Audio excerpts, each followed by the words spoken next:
Hi hello friends. நம்மளுக்கு இந்த கிளாஸில் என்ன பார்க்க போகிறோம் அப்படின்னா ஆரி ஃப்ரெஞ்ச் நாட் பற்றி தான் பார்க்க போகிறோம். இது ஃபுல்லாக சில்க் த்ரெட்டில் மட்டும்தான் இது பண்ண முடியும். இதான் ஃப்ரெஞ்ச் நாட் நீடில். பார்த்தீங்களா, இது வந்து எவ்வளோ பெருசாக இருக்குது இந்த ஹோல்ஸ் வந்துடுற இடம். ஸோ இதான் ஃப்ரெஞ்ச் நாட் நீடில். இதில் மட்டும்தான் ஃப்ரெஞ்ச் நாட் போட முடியும். அதுக்கு நம்ம இப்போது சில்க் த்ரெட்டை எடுத்துப்போம். மொத்தம் இப்போ நம்மளுக்கு ஒரு ரொம்ப சின்னதாக தான் எனக்கு ஃப்ரெஞ்ச் நாட் வேணும் அப்படின்னா ஒரு 8 ஸ்டாண்ட்ஸாக நூல் நம்மளுக்கு தேவைப்படும். அதோட கொஞ்சம் பெருசாக, அதாவது மீடியமாக வேணும் அப்படின்னா ஒரு 10 ஸ்டாண்ட்ஸாக நூல் எடுத்துக்கலாம். எனக்கு ரொம்ப குண்டு குண்டுன்னு வேணும் அப்படின்னா ஒரு 12 ஸ்டாண்ட்ஸாக நூல் எடுத்துக்கலாம். ஸ்டாண்ட்ஸாக மீன்ஸ் 12 நூல் ஸ்டாண்ட்ஸாக எடுத்துக்கிட்டு இந்த ஹோல்ஸ் வழியாக விட்டு எடுத்தால் நம்மளுக்கு 12 24 லேயர் கிடைக்கும். ஸோ அப்படி வச்சா அது ரொம்ப நல்லா பெருசாக குண்டு குண்டுன்னு இருக்கும்.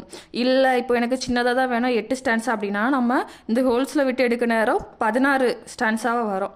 ஸோ அப்படி தான் நம்ம இப்போ இதில் ஒர்க் பண்ண போகிறோம். இப்போது ஏதாவது ஒரு கலர் சில்க் த்ரெட்டை எடுத்துக்கோங்க. நம்மளுக்கு எவ்வளோ லென்த்து தேவையோ அவ்வளோ லென்த்தில் ஸ்டாண்ட்ஸாக 8 ஸ்டாண்ட்ஸாக எடுத்துப்போம். இதை பாருங்கன்னா இப்போ இதில் ஒரு 8 ஸ்டாண்ட்ஸாக நூல் எடுத்துக்கிறேன். இது ரொம்ப பார்த்து தான் எடுக்கணும், இல்லைனா சிக்கு விழுந்துக்கிறோம்.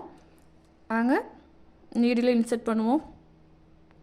இந்த பாருங்கள் ஃபுல்லாக விட்டாச்சு. இனி லாஸ்ட் எண் நூலை நம்ம எப்போவுமே எப்படி நம்ம முடிச்சு போடுவோமோ அதே போல் தான் 2 சைடு நூலும் சேமாக இருக்கிற மாதிரி வச்சுக்கிட்டு ரெண்டையும் சேர்த்து நம்ம முடிச்சு போட போகிறோம். சேமாக வரும் சொல்ல எல்லா நூலும் சமமாக இருக்கணும். ஸோ இந்த இடம் தான் எனக்கு சிக்கு இல்லாமல் சமமாக இருக்குது. இங்கே லாஸ்ட்டாக சிக்கு இருக்குது. ஸோ நான் இந்த இடத்துல ஒரு முடிச்சு போட்டுக்கிறேன்.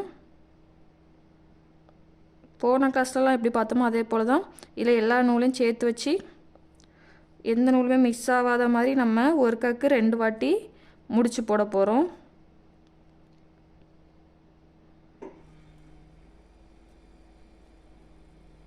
அவ்வளோதான், நான் முடிச்சு போட்டாச்சு. மிச்சம் வர நூலை வந்து ஃபுல்லாக இதை ஒட்டி கட் பண்ணிக்கலாம். அவ்வளோதான். இனி இதில் எப்படி ஃப்ரெஞ்ச் நாட் போடணும் அப்படிங்கிறத பார்ப்போம்.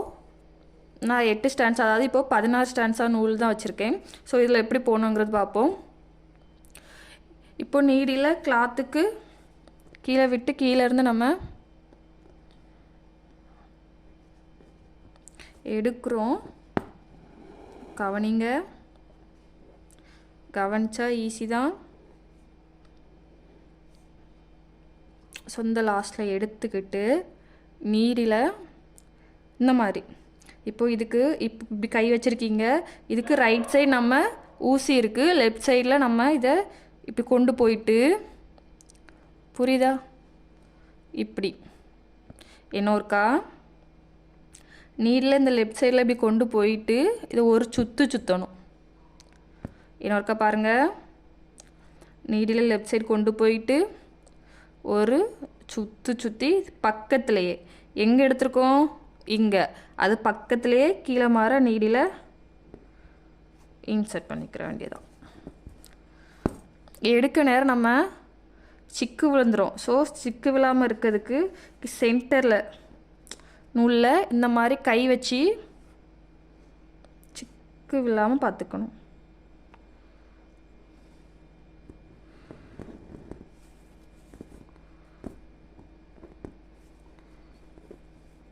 அவ்வளோதான். இப்போ நீங்கள் போடும்போச்சில் இந்த மாதிரி சிக்கு விழலாம். உங்களுக்கு தெரியுதா, ஒரு நூல் மட்டும் தனியாக இருக்குது. ஸோ இதை எப்படி பண்ணணும், தப்பாக வந்திருக்கே அப்படி சொல்லி ஃபீல் பண்ண வேண்டாம். கீழே இப்போ நம்மனா 16 ஸ்டாண்ட்ஸாக நூல் இருக்கா, இந்த நூலில் ஒவ்வொரு நூலாக கீழே பிடிச்சி லைட்டாக இழுத்து விடுங்க. ஸோ இந்த மாதிரி இழுத்து விட்டுனா அவ்வளோதான், எல்லாம் சமமாயிரும், அழகாகவும் ஆயிரும். ஸோ இதுதான் ஃப்ரெஞ்சு நாட்டு. இன்னொருக்க கவனிங்க, ஃப்ரெஞ்சு நாட்டு பொறுத்தவரை இப்படி பக்கத்துலேயே தான் நம்ம ஒர்க் பண்ணுவோம், தள்ளி ஒர்க் பண்ண மாட்டோம். எடுத்தாச்சு. இன்னொருக்க கவனிங்க,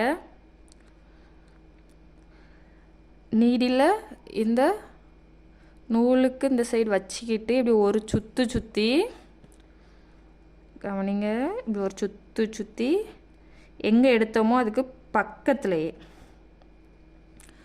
உள்ளே இன்சர்ட் பண்ணிவிட்டு நூல் சிக்கு பிடிக்காமல் இருக்க சென்டரில் இப்படி பிடிச்சிக்கோங்க. புரியுதா? இப்படி பிடிச்சிக்கோங்க. அப்போ தான் நூல் வந்து நம்மளுக்கு சிக்கு பிடிக்காமல் வரும். வந்துட்டு பார்த்தீங்களா? ஸோ இந்த மாதிரி தான். இன்னொருக்கா கவனிங்க. பக்கத்துலேருந்து எடுக்கிறோம்.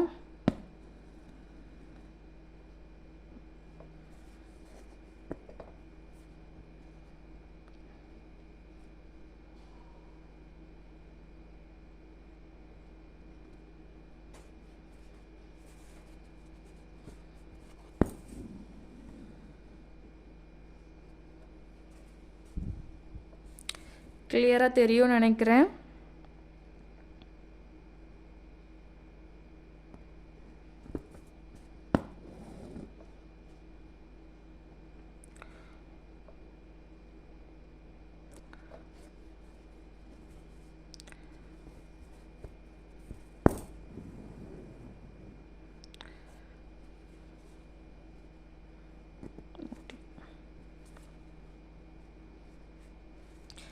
ஒவ்வொரு நூலாக லைட்டாக இழுத்து விட்டிங்க அப்படின்னா அதில் நீண்டுட்டு இருக்க நூல் வந்து உள்ளே போயிடும்.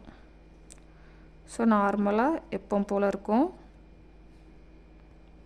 நீங்கள் கீழேருந்து ஒவ்வொரு நூலாக பிடிச்சி இழுக்கும் போச்சில் ஸ்பீடாக இழுத்துறாதீங்க. ஏன்னா இது சில்க் த்ரெட்டு, சிக்கு விழுந்துட்டுனா அவ்வளோதான், ஒன்றும் பண்ண முடியாது. அகைன் நூலை கட் பண்ணிவிட்டு ஃபஸ்ட்டில் இருந்தால் ஸ்டார்ட் பண்ணணும் ஒர்க்கு. அதனால் சில்க் த்ரெட்டை எவ்வளோ அழகாக ஸ்லோவாக ஹேண்டில் பண்ணுவீங்களோ அதே போல் இங்கேயும் இழுக்கும் போச்சில் பையாக ஹேண்டில் பண்ணுங்கள்.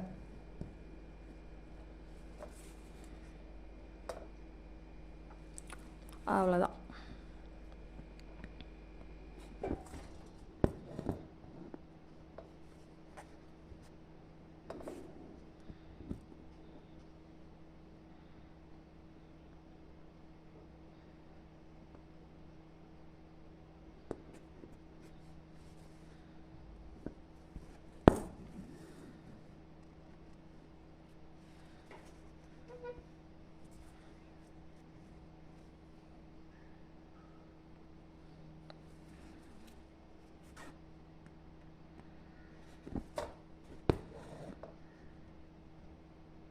லாஸ்ட்டாக ஒர்க்காக பார்த்துட்டுங்க ஃப்ரெஞ்சு நாட் எப்படின்ட்டு.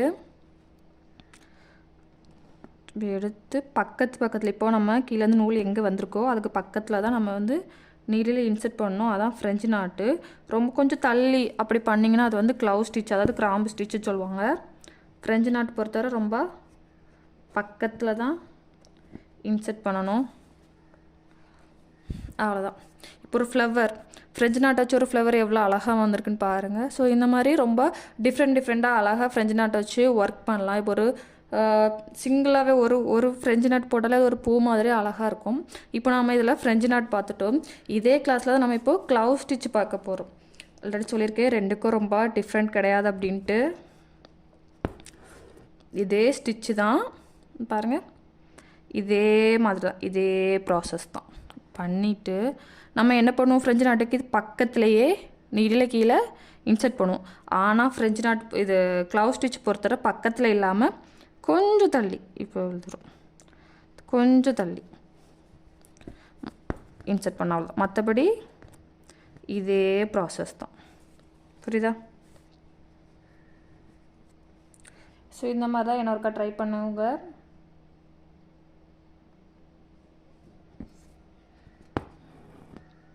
எடுத்தாச்சு. எடுத்துட்டு கொண்டு போய் பக்கத்தில், இப்போ இவ்வளோ பக்கத்தில் தான் வைக்கணுமா, அதாவது இவ்வளோ இங்கே தள்ளி கூட வைக்கக்கூடாதுன்னா வைக்கலாம், நம்ம இஷ்டம்தான். நாங்கள் தள்ளி வைக்கிறேன் பாருங்கள்.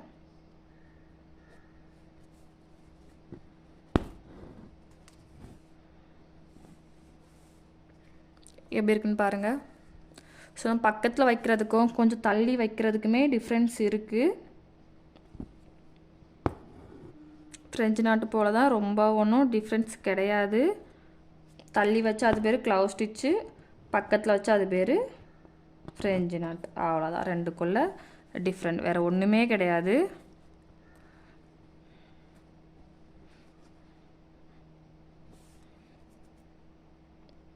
ஓகே ஃப்ரெண்ட்ஸ், நம்ம இந்த கிளாஸில் ஃப்ரெஞ்ச் நாட் பார்த்துட்டோம். ஆனால் இதை எப்படி லாஸ்ட் முடிச்சு போட்டு முடிக்கணும் அப்படிங்கிறத பார்க்கல. அதையும் இப்போ பார்ப்போம். உங்களுக்கு சொல்லி தரதுக்காக தான் ஸ்டாண்டை நான் இப்படி மாற்றி போட்டிருக்கேன். இல்லைனா கொஞ்சம் நல்லா தெரிஞ்சு அப்படின்னா ஸ்டாண்டை மாற்றி போட தேவைலாம் இல்லை, அப்படியே நம்ம முடிச்சு போட்டுக்கலாம். இப்போ இது ஊசி பக்கத்தில் உள்ள நூலை வந்து கட் பண்ணுவோம். கட் பண்ணியாச்சு. கட் பண்ணிவிட்டு என்ன பண்ணணும் அப்படின்னா, இப்போ இதில் நம்ம என்னது 2 ஷிஃப்டாக நூல் இருக்குது பார்த்தீங்களா. இங்கே 8 லேயர், இங்கே 8 ஸ்டாண்ட்ஸ் இருக்குது. ஸோ அது அப்படி இல்லாமல் சும்மா ஒரு குறிப்பிட்ட அளவுக்கு மட்டுமே எடுத்துகிட்டு நம்ம மேலே எப்படி, அதாவது ஊசியில் எப்படி கொண்டு வந்துட்டு முடிச்சு போட்டோமோ அதே போல் தான் இங்கேயும் முடிச்சு போட போகிறோம். ஒரு காக்கு கூட ஒரு முடிச்சு போட்டோம் அப்படின்னா அவ்வளோதான். அது எடுத்துக்கிட்டு வராது, சேஃபாக இருக்கும்.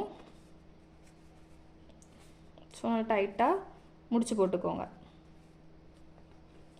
அவ்வளோதான், முடிச்சு போட்டாச்சு. இனி இதை என்ன பண்ணால் அந்த நூலை அப்படி விட போகிறது கிடையாது.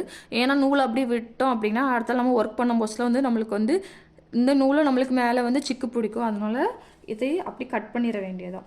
எனக்கு கீழே முடிச்சு போட்டோம் பார்த்தீங்களா, எடுத்துகிட்டு வராது. இதை ஒட்டி கட் பண்ணிக்க வேண்டியதான். அவ்வளோதான். இப்போ பாருங்கள், இது அப்படியே தான் இருக்கும். இது எப்படி எடுத்துக்கிட்டு வராது, இப்படியே தான் இருக்கும். இதுதான் ஃப்ரெஞ்சு நாட்டு. இப்படி தான் நம்ம வந்து நாட் போடணும், அதாவது கீழே முடிச்சு போட்டு கட் பண்ணணும். இவ்வளோ தான் ப்ராசஸ்ஸு. நீங்கள் ட்ரை பண்ணி பாருங்கள் எவ்வளோ ஈஸியாக வருது அப்படின்ட்டு. நம்ம இனி நெக்ஸ்ட் கிளாஸில் இன்னொரு ஸ்டிச்சோடு பார்ப்போம்.